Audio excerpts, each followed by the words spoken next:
Hey guys, welcome to this video. In this video, we want to find the value of this expression. 9 divided by 9 divided by 9 and again divided by 9. 9 divided by 9 equals 1. And again here we have 9 divided by 9. So 1 divided by 1 is just 1. But this answer is not correct. Because according to the order of operations, when we have more than one division in an expression, we have to work from left to right. So here, first we have to do this division, then this division, and finally this division. If we do this division before this division, it is wrong.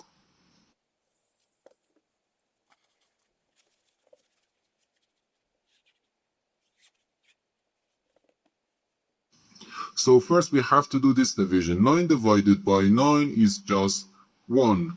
So 1 divided by 9 and again divided by 9.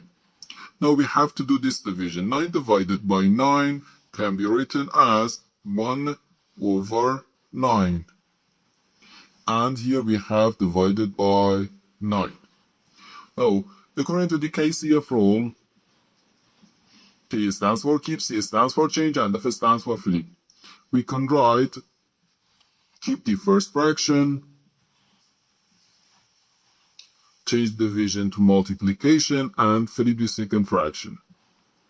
So 1 over 9 times 1 over 9, which equals 1 times 1 gives us 1. So 1 over 9 times 9 equals 81. So 1 over 81. And this is our final answer to this problem. The correct answer is 1 over 81.